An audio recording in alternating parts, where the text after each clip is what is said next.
Hello everyone, আসসালামু আলাইকুম। Welcome to Labanya's daily blogs. তোমরা সবাই কেমন আছো? আশা করি তোমরা সকলেই ভালো আছো এবং আমি আলহামদুলিল্লাহ অনেক ভালো আছি। আজকে অনেক দিন পর একটা শপিং হল ভিডিও নিয়ে চলে আসলাম।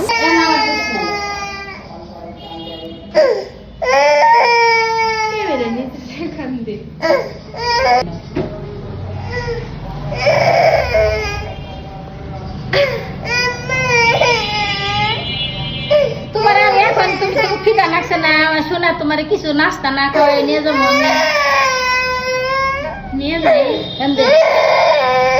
মেইনলি আমরা বাইরে যাওয়ার সময় তুতুলকে নিয়ে যেতেই চাচ্ছিলাম, কিন্তু তুতুল এমন ঘুম দিছিল যে আমরা টেনেও তুলতে পারি নাই। কিন্তু আমরা যখনই রেডি হয়ে বের হচ্ছিলাম তখনই সে ঘুম থেকে উঠে এসে কান্না শুরু করে দিছে আমাদের সাথে যাওয়ার জন্য। বাইরে যাবা?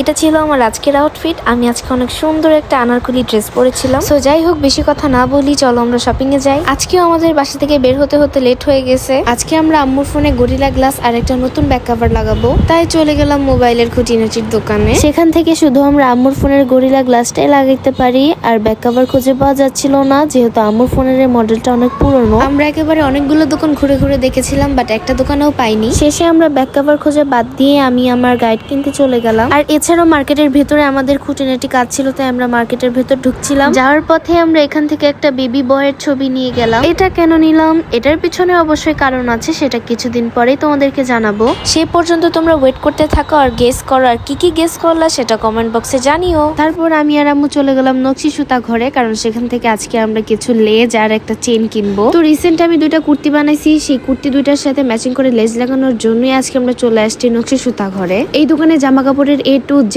সব কিছু পাওয়া যায়। যেমন ধরো, বর্তমানে কুন্দন দিয়ে চুড়ি আর কানের দুল বানানো বেশ ট্রেন্ডিং এ আছে। আমি এই পর্যন্ত যতগুলো হ্যান্ডমেড জুয়েলারি বানিয়েছি, সেই জুয়েলারি বানানোর জন্য খুঁটিনাটি সবকিছু আমি এই দোকান থেকে নিয়েছিলাম। অলসতার জন্য সেগুলো তোমাদের সাথে শেয়ার করা হয় না, তবে তোমরা যদি দেখতে চাও আমি এই পর্যন্ত যতগুলো হ্যান্ডমেড জুয়েলারি বানিয়েছি সবগুলো একসাথে দেখাবো। তবে দেখতে হলে তো অবশ্যই কমেন্ট করতে হবে, না হলে আমি কিভাবে বুঝবো যে আপনারা দেখতে চান। তো গাইস, সামনে আমার পরীক্ষার জন্য ভিডিওগুলো কম পোস্ট করছি। আমি তো ভেবেছিলাম পরীক্ষার কয়েকদিন ভিডিও পোস্ট করা একদম বন্ধ করে দিব। এটা ঠিক মতো অ্যানাউন্স করার আগে আমি জাস্ট নর্মাল একটা শর্টসের ক্যাপশনে দিয়েছিলাম টাটা এভরিওয়ান। সেখানে দেখে আমার ফ্যান্সরা কমেন্ট করছে যে আমি কই যাইতেছি, যে টাটা লিখতেছি। অত বড় কন্টেন্ট ক্রিয়েটর হয়ে সারি নাই যে অনলাইনে আমার কমেন্ট বক্সে মানুষ পাগলামি করা শুরু করে দিবে। অনলাইনে না করবো, কিন্তু অফলাইনে আমার অনেক ভালোবাসার মানুষ রয়েছে, তারা অনেক কিছু বলেছে যে প্রতিদিন না দিই, 2 দিন পর অ্যাটলিস্ট একটা করে শর্টস যেন আপলোড দিই। তুতুলের 101টা জামা থাকার পরও আমার মার শখ হয়েছে যে গজ কাপড় দিয়ে তুতুলের জন্য নিজের হাতে জামা বানাই দিবে। আমার কুর্তির জন্য লেজ কেনার পাশাপাশি তুতুলের জামার জন্য চেনও কিনতে আসছিলাম আমরা। হেঁটে আসার সময় আমি আম্মুকে বলতেছিলাম যে বাসা থেকে বের হওয়ার সময় আমি জাস্ট হারলেন থেকে কেনা নিওরার একটা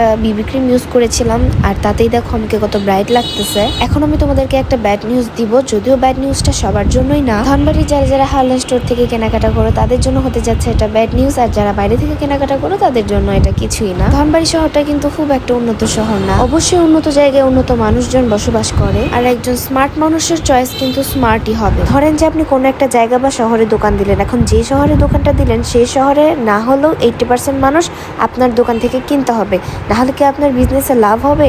আর মানুষ বিজনেস করে কিসের জন্য? অবশ্যই লাভের আশায়। আর ওই যে আপনাদেরকে আমি আগেই বললাম, ধনবাড়ি শহর খুব একটা উন্নত শহর না। 100%-এর মধ্যে 25% মানুষ আছে যাদের সামর্থ্য আছে, কিন্তু তারা ব্র্যান্ডেড প্রোডাক্ট বুঝে না, চিনে না। তারা আসলে মনে করে লিপস্টিক তো লিপস্টিকই, এসিওয়ালা ঘর থেকে কিনলে 500 টাকা, আর বাইরে নর্মাল দোকান থেকে কিনলে 80 টাকা। যারা ব্র্যান্ড বোঝে না তারা তো বাইরে থেকে কিনতে যাবে। এই কথাটা আবার সবার জন্যই ছিল না, অযথা নিজের গায়ে লাগাবেন না। আর বর্তমান বাংলাদেশের অবস্থা এমন হয়ে গিয়েছে যে বাকি 50% মানুষেরই সামর্থ্য নাই। বাকি থেকে 25% মানুষ, 25%-এর মধ্যে বাকি 5% মানুষ হয়তোবা অন্য কোনো ব্র্যান্ড ইউজ করে। কেননা মানুষের পার্সোনাল চয়েস থাকতেই পারে। অ্যাজ এক্সাম্পল ইভারলি বিউটিস, শি গ্ল্যাম এন্ড আরো কিছু। তাদেরকে তো আর আমি বলতে পারি না যে তোমরা ধনবাড়ি থাকো তাহলে তোমরা আমার দোকান থেকেই কিনবা, আমার দোকান থেকে কিনতে হবে। এরপর সর্বশেষ থাকে 20% মানুষ। এই 20% মানুষ দেখা যায় যে হারলেন স্টোর থেকে শপিং করতেছে। মাস শেষে শুধুমাত্র 20% মানুষের কাছে সেল দিয়ে, ঘর ভাড়া, কারেন্ট বিল, সেলসম্যানদের স্যালারি দিয়ে লস হয়ে যাচ্ছে। তার মানে এটা হচ্ছে জুন মাস, আর আমরা জুলাই মাস থেকে হারলেন স্টোরকে আর দেখতে পারবো না। হারলেন স্টোরকে অনেক বেশি মিস করব। আমার তো এটা ভেবে আরো বেশি খারাপ লাগতেছে, বিকজ আমাদের দোকানে যে মেয়ে সেলসম্যান গুলো ছিল তারা তাদের কর্মসংস্থান হারাইলো। এছাড়া সবসময় তো আর অনলাইন থেকে কেনাকাটা করা যায় না, মাঝে খুঁটিনাটি জিনিসের জন্য তো আর কেউ 150 টাকা ডেলিভারি চার্জ দিয়ে ঢাকা থেকে আনাবে না। হারলেন স্টোর যেহেতু চলে যাচ্ছে, তাই আমি একবার অনেকগুলো প্রোডাক্ট কিনে এনেছি, তোমরা ভিডিওতে দেখতে পারো। Thanks for watching, bye bye.